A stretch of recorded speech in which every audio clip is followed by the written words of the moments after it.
Assalamualaikum warahmatullahi wabarakatuh.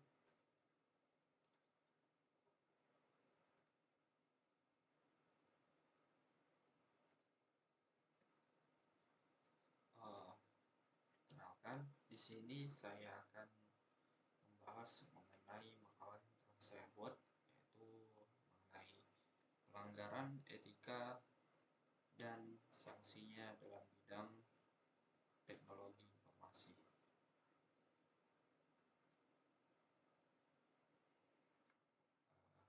Saya terlebih dahulu, saya Instruktur Serafik dengan NIM 20.180.73.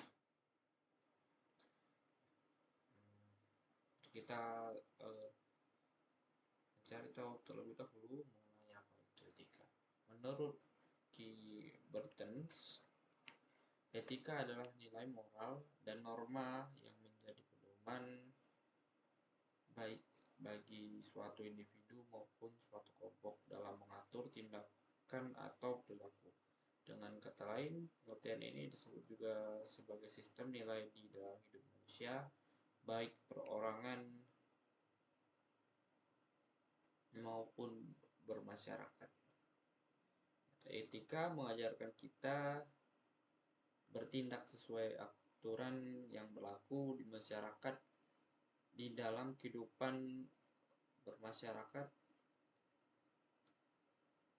Etika haruslah diperhatikan dalam berinteraksi kepada orang lain, terlebih kepada seorang yang memiliki kelebihan dari kita. Kali ini saya akan membahas mengenai etika pada bidang teknologi informasi.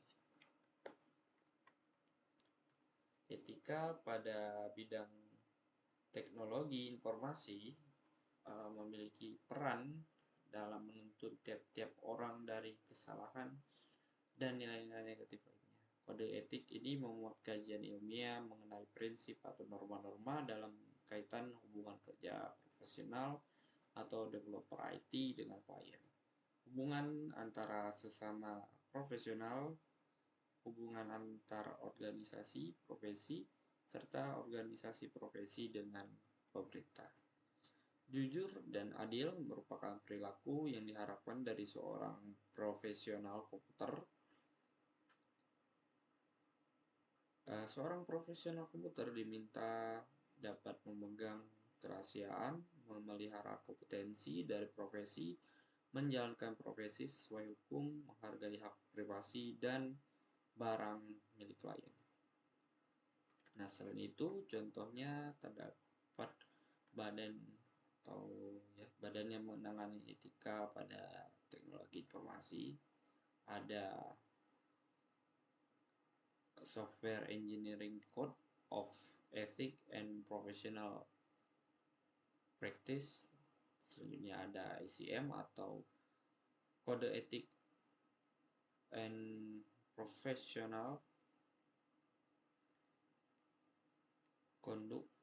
Selanjutnya ada BCS atau British Computer Society Code of Conduct and Code of Good Practice. Nah, setelah membaca contoh-contoh etika yang muncul, pertanyaan lain.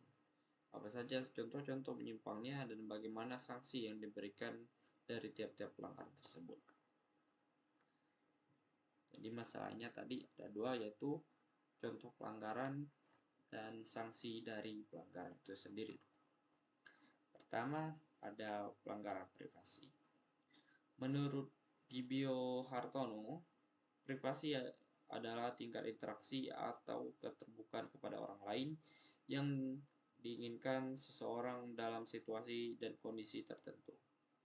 Privasi penting dijaga untuk mengendalikan interaksi interpersonal dengan orang lain, berstrategi dalam komunikasi, dan sebagainya. Nah, pada masa kini atau masa modern, internet, dan juga aplikasi dan sebagainya banyak menyimpan data-data dari penggunanya. Hal ini dapat membantu penggunanya dalam mencari topik yang diminati berdasarkan kegiatan mereka sehari-hari sembari terhubung ke internet. Dengan hadirnya internet juga memudahkan pengguna melakukan pembayaran, mendapatkan informasi, dan menyimpan segala data tanpa takut memakan ruang memori perangkat. Namun di balik kemudahan yang diberikan, terdapat sejumlah pihak yang memanfaatkannya untuk mengambil keuntungan dengan cara yang tidak halal atau ilegal. Nah, contohnya itu adalah hacking dan cracking.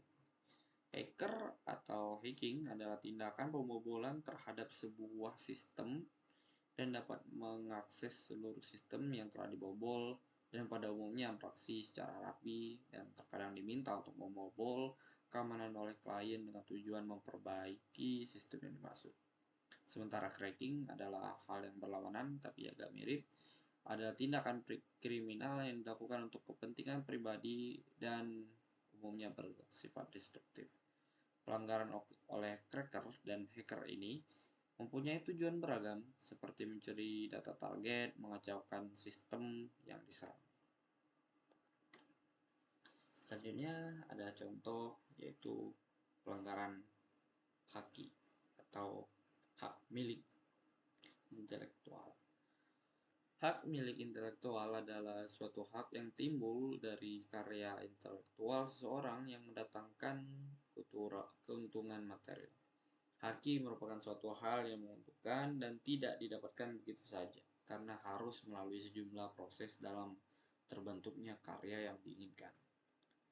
Nah, masa kini haki dapat ditemukan di mana saja. Contohnya sederhananya adalah baju yang saat ini dikenakan. Haki yang terdapat pada baju Anda adalah nama, desain, dan logo dari brand yang terkandung di dalamnya. Haki juga dilindungi oleh undang-undang yang dapat membuat haki lebih terjaga keamanannya. Namun sayangnya, walaupun telah memiliki undang-undang yang melindungi haki ini tidak luput dari kegiatan ilegal. Pembajakan merupakan tindakan menggunakan hak cipta seseorang tanpa sepengetahuan atau perjanjian pemiliknya terlebih dahulu.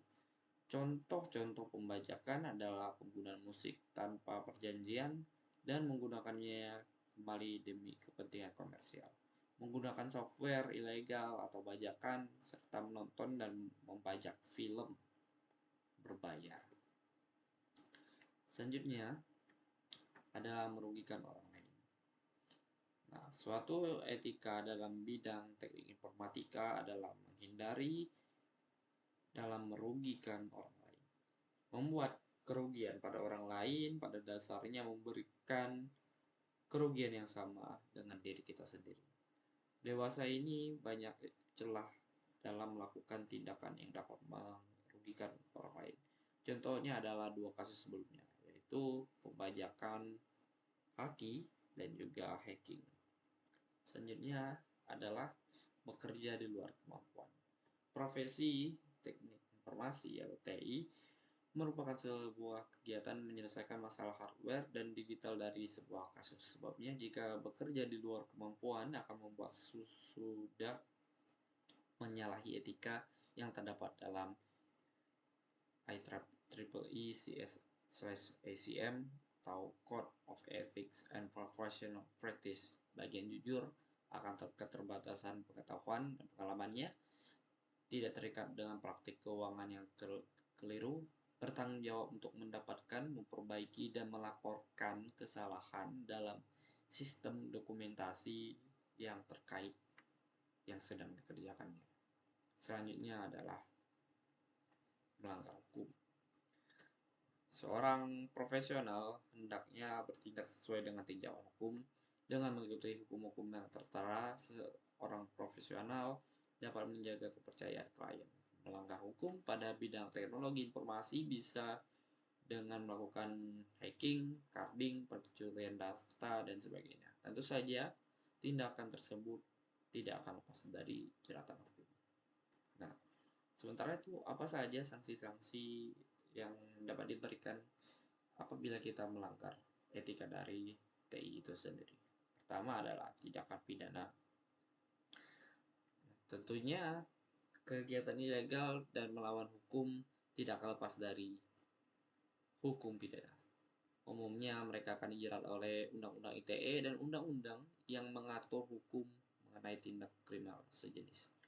Contohnya adalah pada pasal 30 ayat 2 Undang-Undang ITE yang berbunyi setiap orang dengan sengaja dan tanpa hak atau melawan hukum mengakses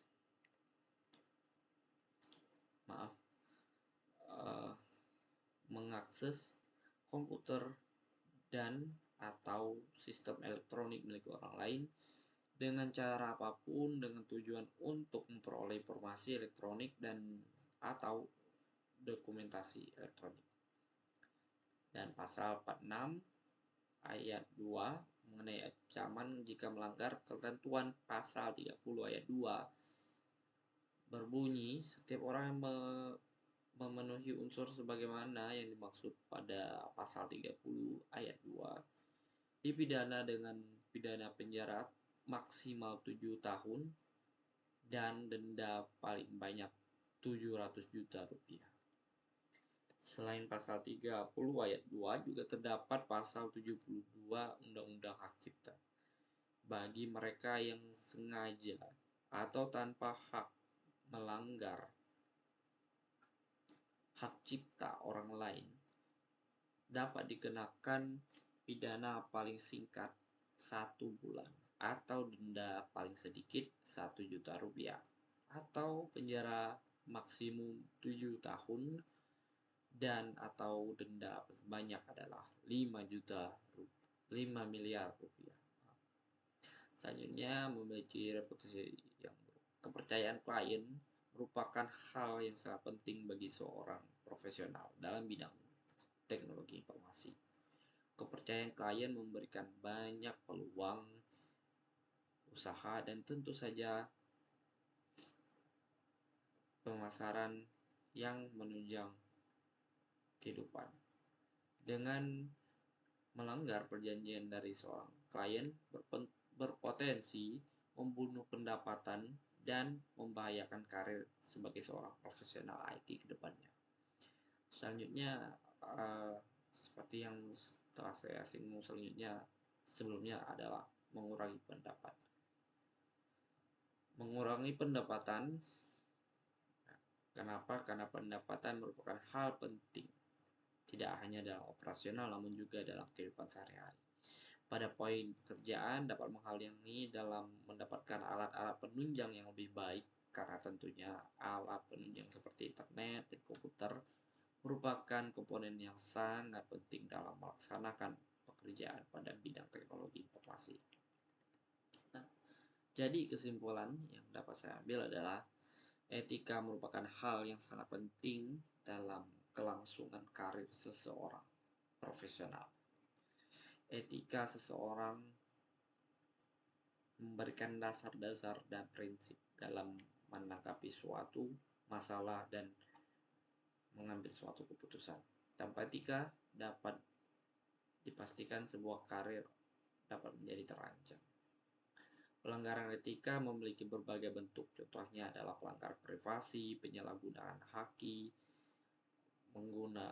merugikan orang lain, bekerja di luar kemampuan, dan melanggar hukum. Selain dapat merugikan klien, tindakan tersebut juga merugikan pribadi profesional itu sendiri. Mulai dari memangkas pendapatan, membuat reputasi menjadi buruk, sehingga menyebabkan hukum pidana. Sebagai seorang profesional, kita harusnya menjaga dan menerapkan etika yang baik, terlebih lagi karena kita berkecimpung sebagai penyedia jasa.